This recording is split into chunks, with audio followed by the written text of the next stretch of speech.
What happens when cities keep building higher? The labor pool shrinks and safety risks climb, yet windows still have to shine. Welcome to Industry Ignited, the podcast where we explore the leaders transforming how the world gets built. I'm Dr. Leeanne Aguilar, and today I'm joined by Michael Brown, Chairman and CEO of Skyline Robotics, the team behind Osmo, the world's first robotic-armed window cleaner. Michael, welcome to the show. Thank you, Dr. Leeanne. You're welcome. I'm looking forward to our interview. Lots of exciting innovation happening in your world, I understand. Daily. I'm running after this to a building that we're going to be performing the first window cleaning at nighttime. Really? Yep. Oh, So, wow. Yeah, we'll get into this. Now, you've led multi-hundred-million-dollar businesses and billions in lifetime revenue. What convinced you that facade maintenance and robotics was the next big frontier? so I was in distribution and services and within the office supply industry. And I had signed a 7-year non-compete after the last business was sold. But you're moving a lot of paper clips and things of that nature. I didn't see facade maintenance. What I saw was that robotics and automation was really an industry that I wanted to look into. And I started to go down that path and started looking at assisted living. I thought that was a good path. And I was driving down the West Side Highway in New York City one day and looked up at the high rises, and I was like, I can't believe they clean windows by hand. And I then went and looking for technology to find support what I thought could work. Okay. So you really backed into it, looking at the technology first, looking at, 100%. yeah, And what's interesting is that people have ideas all the time, and especially industry people have ideas all the time within their industry. This was just one of those things where it was just like, oh my God, it would just be such a no-brainer if they had this, because I was thinking about robotics. right. Yeah. And I mean, New York City, there are a lot of windows in New York City, a A, lot of glass. a lot of glass, Yep. and we've all been kind of like afraid when someone all of a sudden pops up and they're like cleaning the glass. But it's an interesting thing that people get used to in New York. Yeah. But like you said, I mean, it is surprising that the technology hasn't evolved and that people are still manually cleaning windows, which, now I think it's an issue because there used to be over 1,200 people window cleaners 2 decades ago, and now it's down to 650 or so. Yeah. I mean, with COVID happening, I think you are seeing a deterioration. I mean, young adults can go out and they can get better opportunities today rather than from risking your life being 1,200 feet in the air or 1,500 feet in the air. And it's a very difficult job. You're in unbelievable heat that's actually being reflected off of the building. So and you're in like a tin can, and it's just you're hot, or it's cold, and it's just you're in a multivariable environment. So it's just a very unpredictable situation. So the technology didn't exist to be able to even do something autonomously in a multivariable environment. So it's for the industry, they didn't have technology. Now this is where you can start really bringing in technology on the outside of the building. Right. And especially as the labor pool is aging. I mean, from what I understand, most of the window cleaners are over 40. Yes, And 76% are over the age of 40, with only about 8 to 9% below the age of 30. So you're really seeing this unfortunate. People don't want to come into the industry, mhm. but with this of what we're doing, we're retraining and upskilling the labor force so that it's more of we're working with the service industry to augment their workforce, and that we're just a tool, right? Right. So if there's a need for robotics in this area, and it can be done quickly and so forth, great. But we're going to need human labor over here, and we're going to need, each area is going to need its own technology. So one could use a squeegee, one could use a robot. Right. So for operating, people are operating the robots. So they're still needed. It's just they're inside and in a more comfortable environment instead of. Yeah, yeah. Well, I mean, for us, actually, because of the regulations, there has to be a human on the top of the building outside, and that was before we even got involved, just from a regulatory standpoint. Okay. Well, that makes sense. But they're more comfortable and they're not hanging from the side of a building. Oh, a hundred So that's percent, a safety. 100%. No, Yeah. it's a much different job description than what they're currently doing. Yeah, that makes sense. Now, you often talk about being corporate bilingual, comfortable with both boardrooms and boots on roofs. How has that shaped Skyline's go-to-market playbook? Sure. So I believe in running a very flat organization, having people empowered and being subject matter experts. So to be able to really do that, you need to allow the people that you're hiring for specific areas to give you their expertise, get all the smart people in the room, and then collectively go out and do something of called putting something together. Um, you have buy-in because we're all that involved. And I don't have an ego from that standpoint. I really like to surround myself with much smarter people. Yeah, no, I hear you. I agree. I learn so much more from much smarter people and can get a lot more done. I mean, Yeah, yeah. I'm more of a people person. I'm more of a big picture person. I have ideas and then thoughts. And I've been doing this my whole career, more of bringing that added value to call it something that is needs to be automated. Yeah, yeah, right. And multiple heads, multiple smart people are going to innovate a lot faster. They're going to 100%. add so much more value. Yeah. Now, you keynoted at Syracuse in 2024, urging grads to keep moving forward. What lessons from your 35-year career most prepared you to scale deep tech in a centuries-old craft? Mm. So I've really not I've really tried to continue to focus on the employees and the people that are within the ecosystem, and investing in them, and they're then coming up with the ideas. I would tell you that the technology has been built with a tremendous amount of input from the industry. So we're coming at this in a collaborative way. So we want to be working with the industry.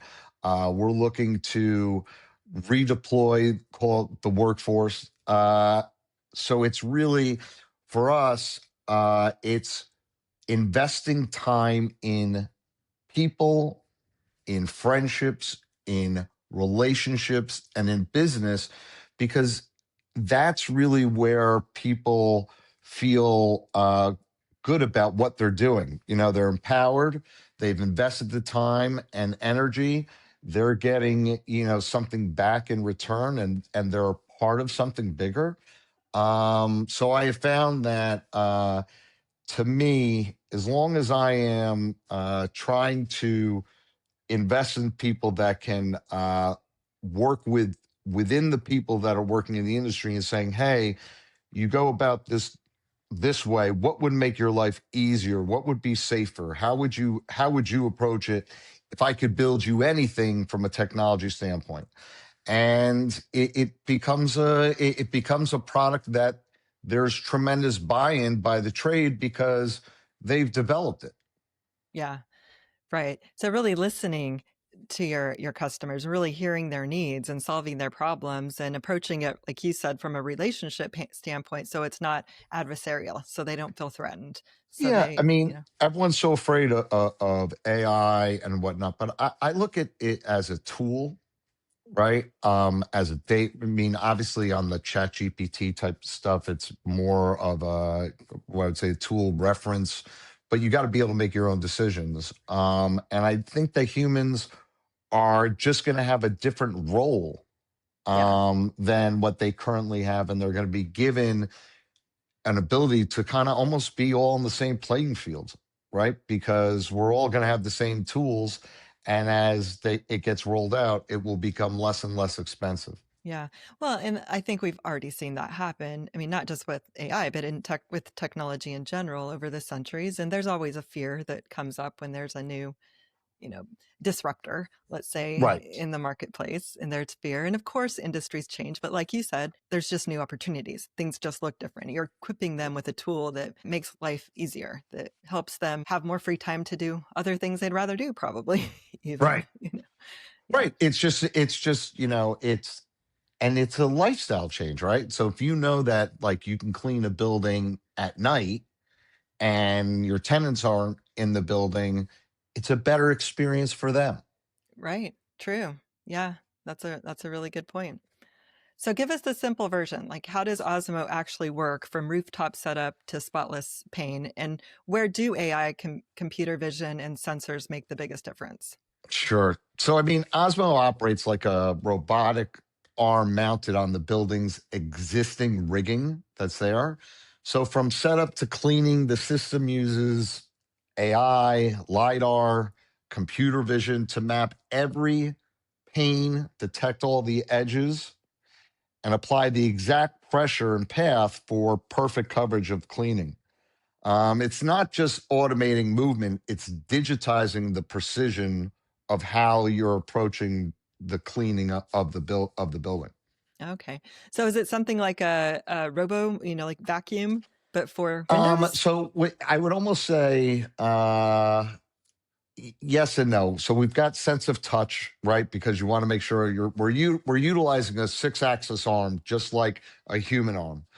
Good news is the human arm and is ours is longer, and with a force torque sensor and ultrasonic waves, we're making sure that we're not going to put our arm through the window, or that would for sure get us in big trouble. Yeah. So we've got sense of touch, right? And then from a vision standpoint, we're utilizing the LIDAR technology to map the building, right? No different than on an autonomous car.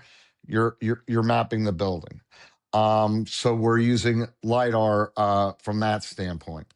And then we have other sensors that are able to, whether it be an IMU, a force torque sensor, a cable sensor, because we're a distributed robotic system. So you've got water coming from the rooftop that you need to be able to have algorithms for making sure that water pressure is not going to explode in the pipes coming down or the hoses coming down.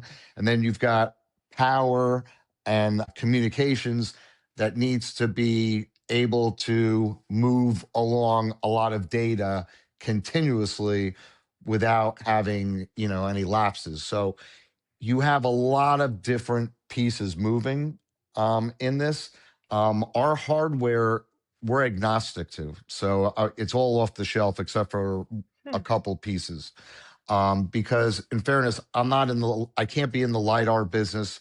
By the time I build something, it's already out of date. So it True. just, you just can't keep up. Yeah. So we've really focused on putting the different pieces together of the senses of what's needed to be really a vertical AI agent, Hmm. and allow it to manipulate and control the movements of cleaning. Yeah. Oh no, that makes sense. And so yeah, it's easier to probably maintain that way to get parts and so Yeah, yeah, it makes it less yeah. You're expensive to right. Well, to be honest, it's a little more expensive because we're buying what I would say very off the shelf, like a KUKA arm, robotic arm. I could go and get it for 50% less if I would Ah, buy, okay. you know what I mean? Right, right, But right. it, but right now for us, it's about proving that the technology can work in many different situations, and which we've really focused on use case where the building that we're called cleaning. We've done it now where we've shown, okay, cycle one, we were at 19 days and, and 3 people. Mm-hmm. Cycle two, we went down to 2 people and 13 days. Cycle three, we went down to here. And then tonight, when we start, our expectations are we're going to move that down to 4 days Okay. and 2 people. So even though someone might say, hey, listen, I really don't need you to be cleaning morning, noon, and night, knowing that the ability to clean a building that was taking 3 humans, call it 20 days to do, and now you're able to have the ability from a tenant experience, from a human experience, to lower that to 4 days, which allows for more buildings to get clean, Mm-hmm. which allows for carbon and so forth to get knocked down. And then when you layer in the mapping of the building where we're able to bring data, now we're going to really be able to provide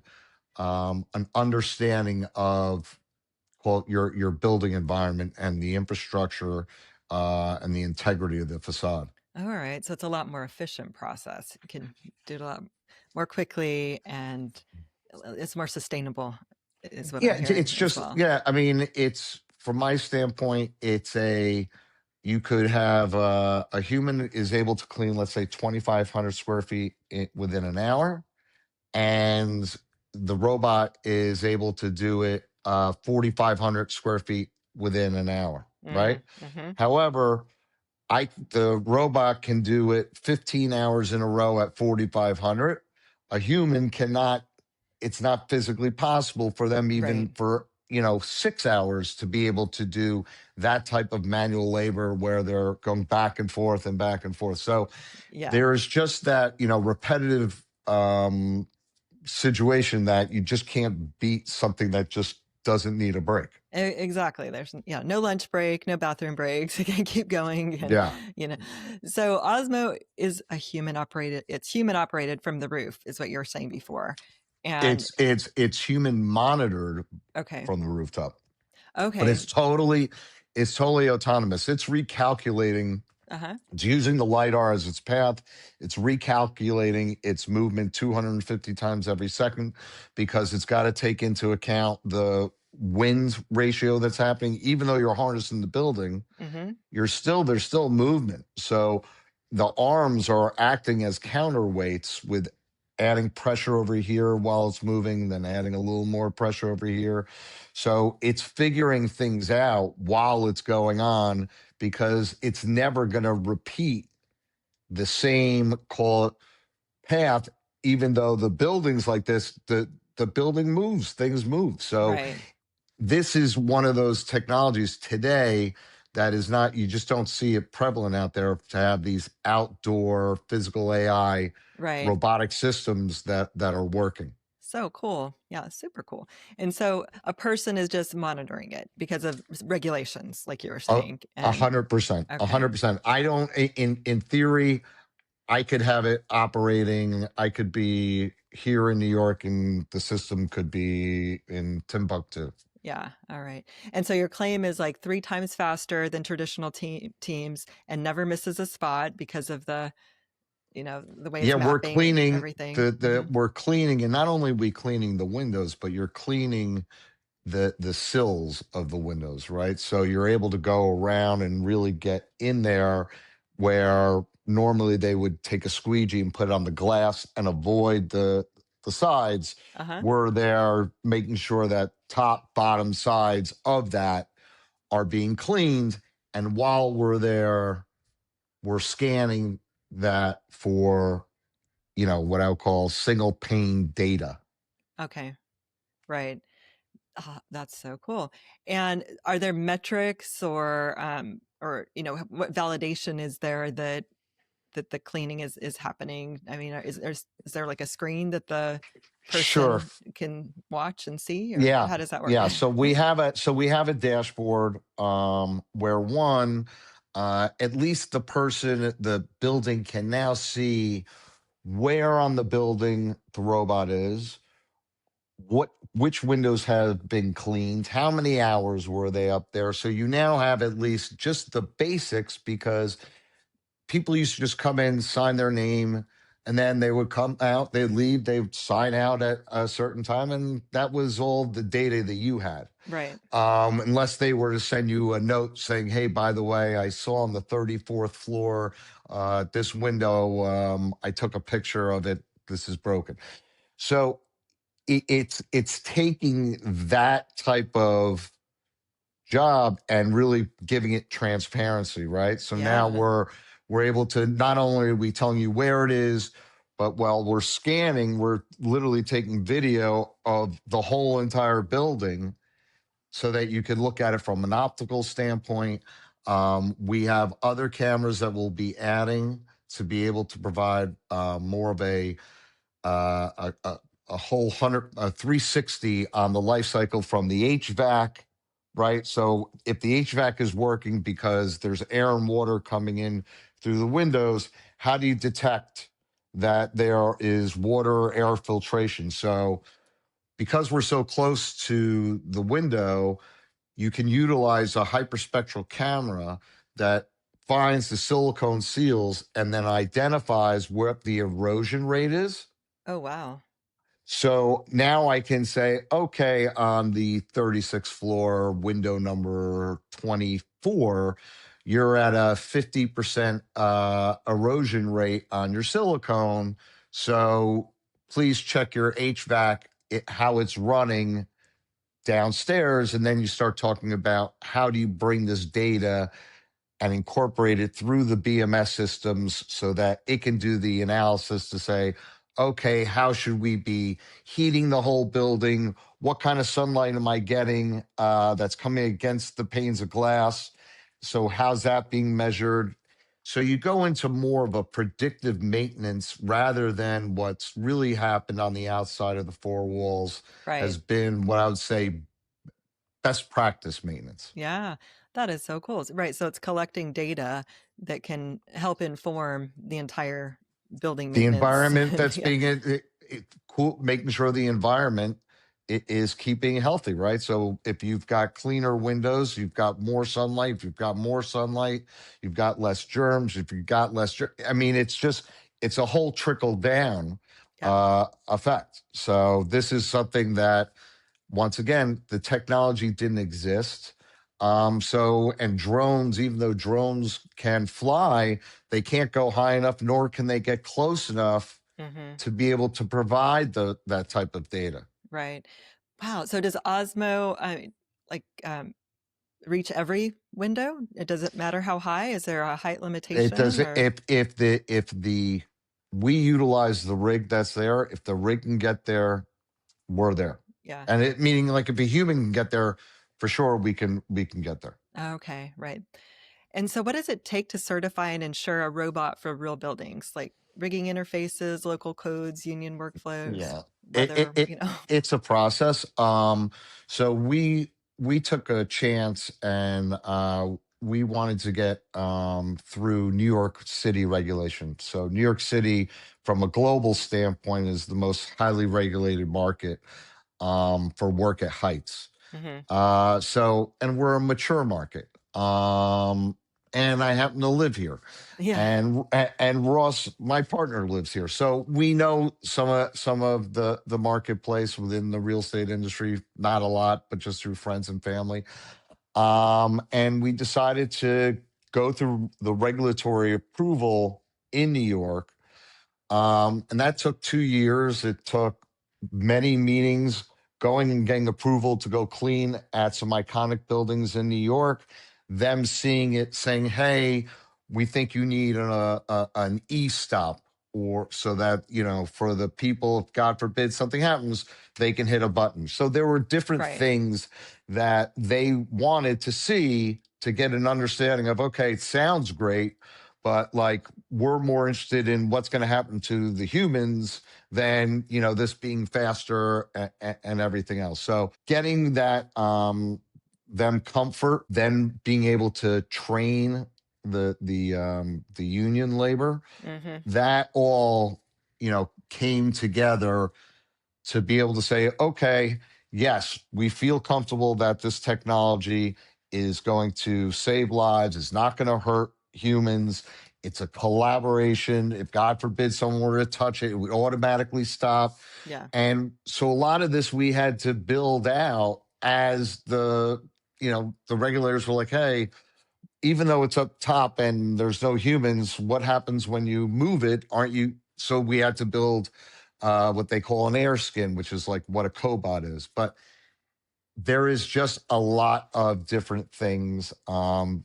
Insurance we're working with, and this is new, Right. right? So when you're Yeah. building out an ecosystem that doesn't exist, being able to work with your partners, i.e., your strategic relationships with the people that you've gotten to invest in you, that's how you can really get the regulatory people to feel better that, okay, these people I know that they understand the business. They've now looked at it. If they feel comfortable, I feel comfortable. It's validation. Right. Well, I guess it's probably a really good market to start in too, especially if they are one of the more regulated ones, because then Oh, you have your bases covered, right? So then, 100%, yeah. 100%. So just in the U.S., New York and California have a special type of regulation, but then ocean and everything else covers the U.S. Hmm. But London has some special regulations. There's different places in the world that have a lot of regulations in regards to when you need to have a crane installed on a rooftop. So there's about 68,000 of them globally. Wow. Well, that's a good market size. With the New York City labor shortage and taller facades, where do robots slot in first? High risk drops, complex geometries, or portfolio wide cycles and SLAs? Sure, sure. So we have been working with our strategic partner, Durst, and Palladium, which is the service provider, the local service provider in New York, and with Alimac, which is the largest manufacturer of cranes in the world. They're in 120 countries, and we did a deal with them at the end of last year. So when we work with them, it's really where they want to go, right? So it's, hey, here's the functionality that we need to work first before you go run to building to building to building. So when you deal with someone that has a portfolio of buildings, right? 27 different buildings, you've got many different, no one building is the same. So and at this height, they have all their own nuances as an architect wants to be creative, right? Could be different geometries and so forth. So we try to take the approach of really, we were first working at what kind of height can we go to? So we were like 50 meters and 100 meters. So you have to build the technology from the floor going up. So we're now at 350 meters, which takes care of about 98% of the globe. But then, there are new buildings that are being built that are 440 meters, 500 meters, here in New York. So that will require some additional changes and research, but it's not like, getting from 0 to the 350, that really, showed us a tremendous amount. And we've been able to really go through all the different tests because we utilize our market in Israel to test out. Hmm. So, from a labor standpoint, which is what your first question was, is that we're training the labor. and we're working with the labor right now. There is no formula. We're learning as we go. And as we continue to drive more efficiency and drive it to become more user friendly for the operators, then I think you'll start to see that in New York, you'll have where three people used to be on one window cleaning job, you only need one, but those two other people will be doing the same thing as the one. So you'll have three people cleaning three buildings. And that means that you're going to be able to raise the capacity of how much buildings they can do. And then if I'm able to show, which we've shown that it's going to go from 20 days down to 4 days, right? So now I'm augmenting my workforce and I'm being able to perform the cleanings much quicker. Right. So I believe that we can absorb a lot of that, of those jobs that went missing. And, there's been, especially because when you think of COVID and you think of people weren't working in the offices, and then you think of the interest rates that were going up that were then hurting the margins of the operating buildings. So the buildings were kind of like, I got no one in my building right now. They don't come to work Mm-hmm. and interest rates are up. So I'm making less money. So why do I even want to clean? Hopefully there aren't people to clean my building. That, has all changed. The market has come back. People are back at work. They want their multiple cleanings. The tenants want their multiple cleanings. Right. So this is coming, I think, especially for the New York market. Mm-hmm. This is coming, I think, the technology is coming at the right time. And I think this last piece where we get that nighttime approval where we can move commercial cleaning to nighttime for safer operations, both for pedestrians and people that work there, all the better. Right, right. Well, and as we spoke about before, I mean, there's a shortage right now in window Yeah, cleaners. So there's making a it short and so in yeah, so many of those different industries. yeah. So it's not replacing roles necessarily. It's creating new ones as well. So rooftop operators, fleet managers, data analysts, and so there is a Osmo career path, is what I'm Oh, hearing. Lots a of hundred, a opportunity. 100%. You've because even though we currently use the rigs that are there and we're using sensors, we will separate the sensors from called the rig so that all the buildings, whether they have a rig or not, can get that data because from a safety standpoint, it's very important and you're only going to be able to do that with humans. hmm So is So, yeah. with Osmo, are you customizing Osmo for each building? No, I mean, listen, the cleaning path, it's making its decision by looking at what the borders are, right? It like says, Uh-huh. okay, it's like paint between the lines, right? So it creates that border and it cleans it. No, I would say that there's different functionality and things that you have to be aware of in when you go from one building to the next.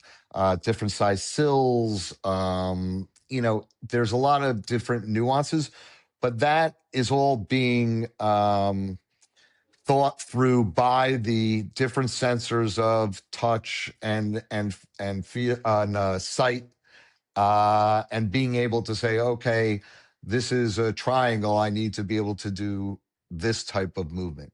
Or, hey, this isn't a window while it's traversing down. I'll wait till I get to the window. I'm not pre-record. We're not recording it and saying, hey, every third floor there is, marble and not a window. We don't need to do that. It knows exactly what's there. Okay. And then with the nighttime approval, did you have to add new technology for that? So no, because LIDAR, you don't need sunlight. The only thing that we needed to add was to the rooftop for safety for the individual operators that are up there, so that if they need to move around up top, they can see. Most rooftops were not ever thought of to be utilized at nighttime, unless Mm-hmm. there was a helicopter pad or something there. So we're now able to provide some lighting so that humans can, utilize it safely, but we don't need the robots do not need any sunlight. Mm-hmm. Yeah. Okay. Now you mentioned your partners like Palladium and Durst that helped you, cross the chasm. What makes an ideal deployment partner, and what pitfalls should tech founders avoid in the PropTel rollouts Yeah, I with mean, prop tech? Mm-hmm. I would say that Palladium and Durst, one is my customer, which is Palladium, and then Palladium's customer is Durst. Mm-hmm. Okay. And for one, I think you need to have all the different people that are in the um, call process, whether it be it's got to be the end user, the distributor, the technology. Everyone's got to be involved. And when we've gone into our to raise capital, we've gone to the industry because they understand what it is and what it takes, and they can really be a great partner.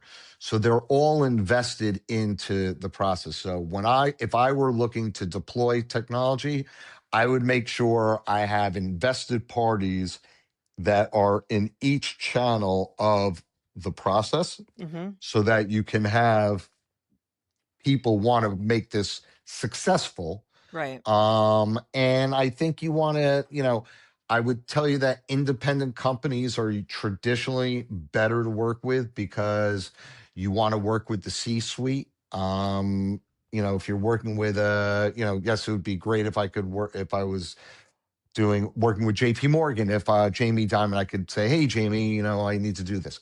That's not realistic. Right. But in most service businesses, you'd find, especially in markets like New York, Tokyo, they're independently run. They're not corporate, Mm-hmm. because service is what wins. It's not always price, and it's got to be relationship driven. It's got to be. So that's why if there's a difference. So building relationships with those types of people that have skin in the game, I think is the most important piece to this. And I think you got to take a crawl, walk, run approach. I don't think you need to run and try to deploy in every single market and so forth. I think you got to get some time under your belt, learn how to incubate, create the model that's being able to provide very good service and so forth, and then go roll out to Tokyo or London or so forth. So a lot of what we're doing is that specifically in New York. So I know Skyline has raised around $20 million and is, Right. looking at London, Japan, Singapore. Tell me more about your global expansion formula. Sure, sure. So for us, we have gone to one, we have patents in Japan and Singapore were submitted in Europe. So one, we've gone to those markets that we have our patented technology, just to have that first conversation with the marketplace, meet some people, try to get an understanding of what their local market is, but establishing that relationship. So for us, London, we identified very early on as the second market that we would like to be in. With, I would say, Tokyo maybe being the third market that we would like to be in. But then if you throw in the Middle East, I mean, there are all these likes. But you Yeah. got to, first of all, you got to say, hey, I want this. But then you got to find the right partners. And what we did was we went looking in London, and we spent a fair amount of time in London. And we got to know the service providers and what's going on with the customers. And we had the service providers come to our lab and fly in and meet the people and so forth. So they are invested in time. We are believers that they run the type of organization that we want to be associated with, and that they can execute a plan, because that's what it's going to take for it to be successful. I mean, anyone could take it. A distributor could take it from a defensive position, be like, "Oh, hey, listen, I don't want someone else to have this. Let me, take it." So we really want to have the local people who know the market, who understand their customers. I want to be friends with that person, Yeah. and be a partner with them. So it takes time, and I don't want to make the wrong decisions about setting up a service company when I don't know who the partner is and do they get good service, because big is not always the best. And when you're in the service industry, it's service, service, service. So I came from that industry.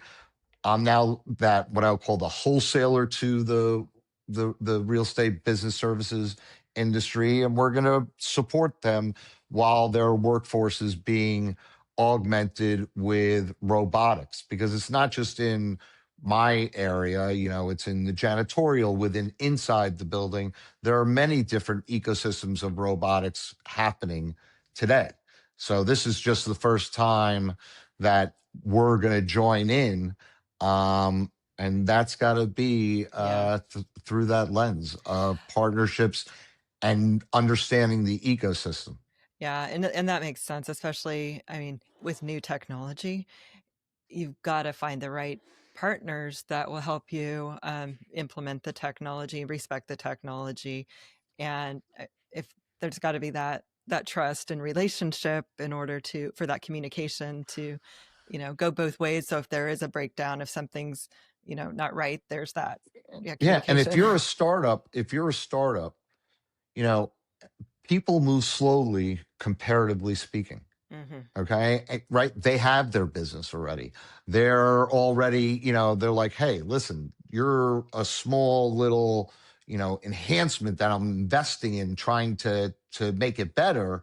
But I have a business already that I don't want to mess up. So for, managing pace, and expectations of what's coming and how it's going to happen, that's also a big learning curve. Yeah. Because I sit here and I'm like, I can't believe I haven't signed a million deals already.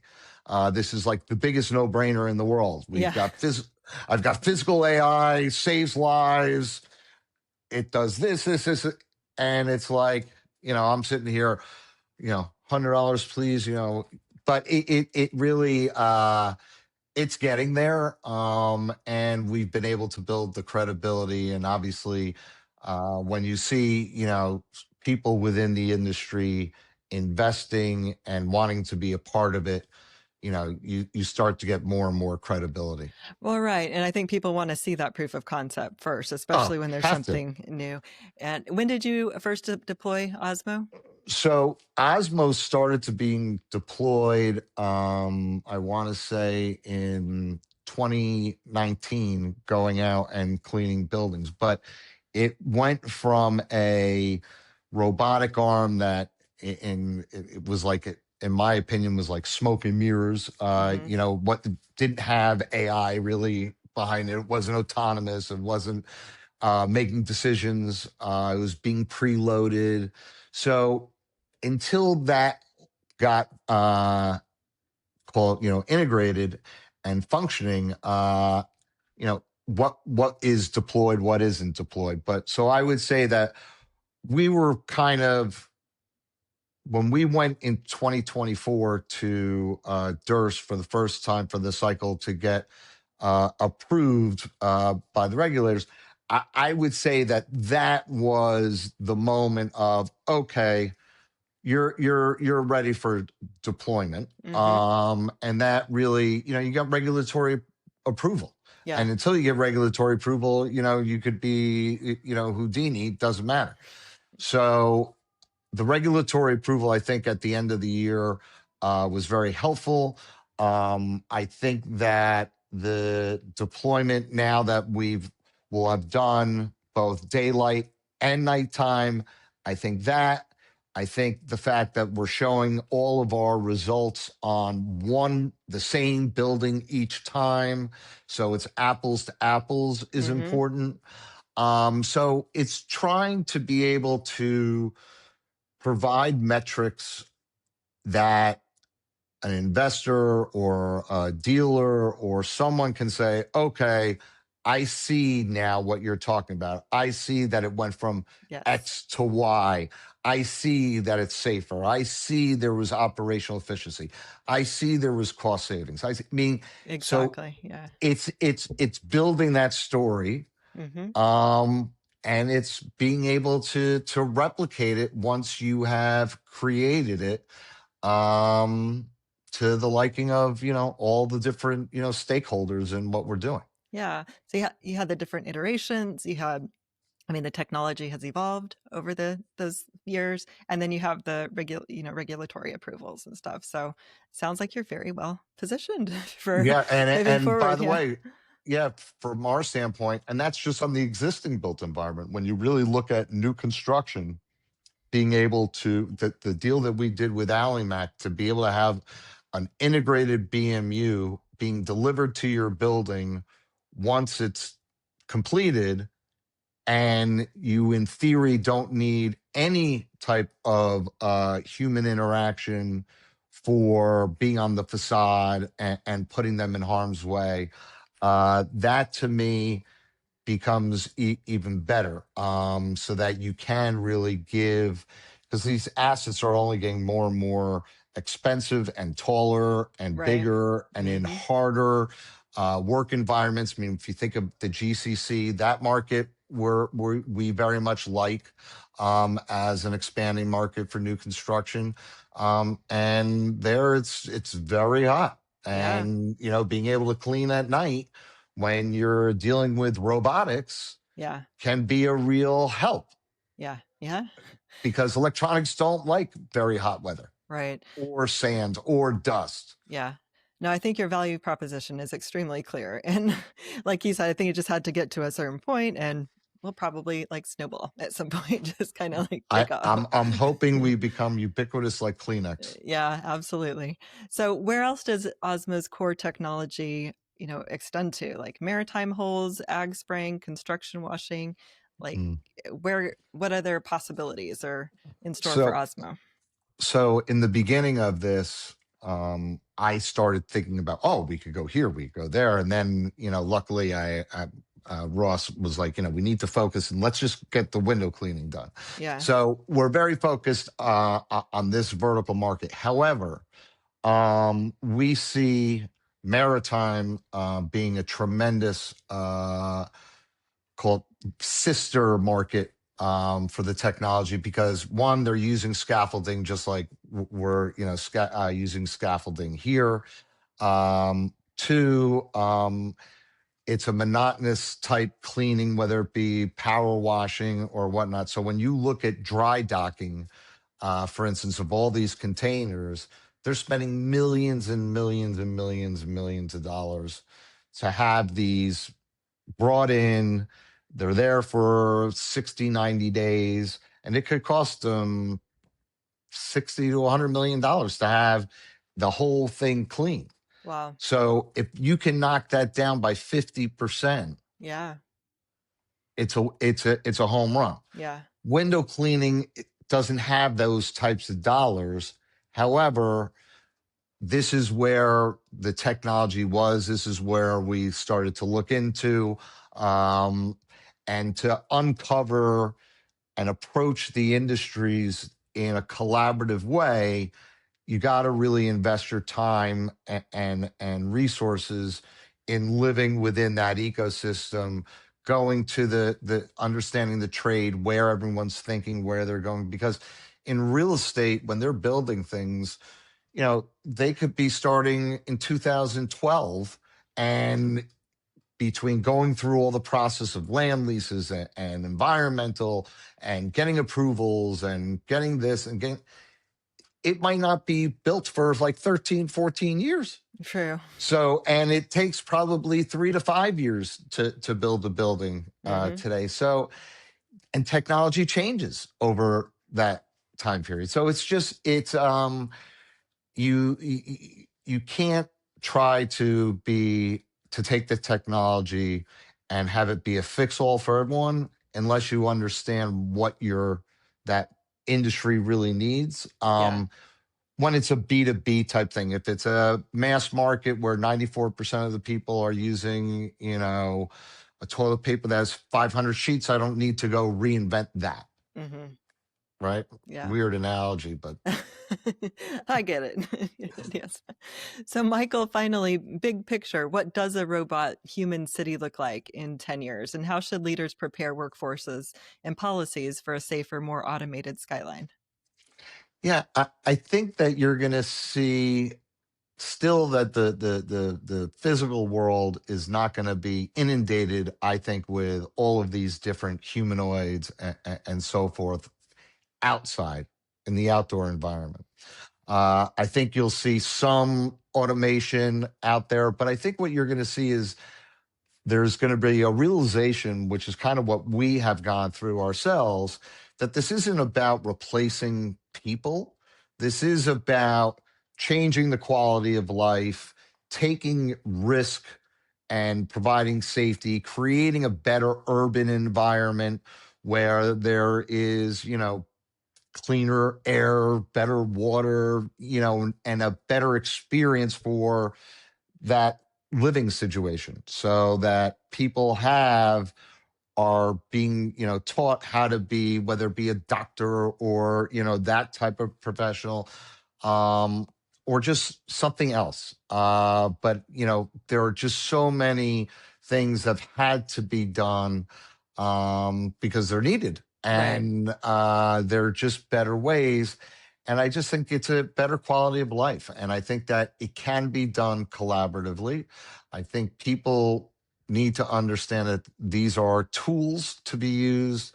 These are not replacements. You can never replace, in my opinion, human intuition, Right. emotion, and whatnot. And when you think about when and where you work and the amount of time that you spend, you enjoy the relationships that you make at that time, and like I said, you're investing in those friendships and relationships. So I think that it's I don't foresee there being a time at a certain level that it's always going to be human, because I think that that's how deals get done. I don't see a robot going and creating a peace deal between 27, nations Right. and so forth. So it's more about the people. It's more about people taking risk to go out and build something that they believe in.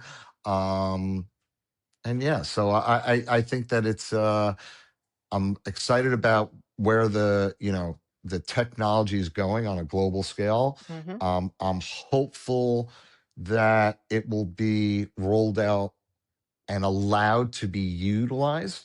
I mean, when I look at autonomous driving, if they would just allow everyone to have autonomous driving, God knows how many lives you would actually save.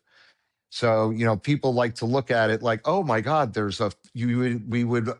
1,000 deaths in the car. It's like, hello, Right. Right. in non-autonomous cars, there are, multiply that times 100. Mm-hmm. And, when you create certain society norms within the physical world, safety can really become ubiquitous throughout. And that's kind of those things I feel like are, while they might be a freedom of give up, what you get in return is our better quality of life, safety, and it just becomes more utopia. Yeah, right. Like you said, it means safer environment, frees up people to focus on other things, a better quality of life all the way around.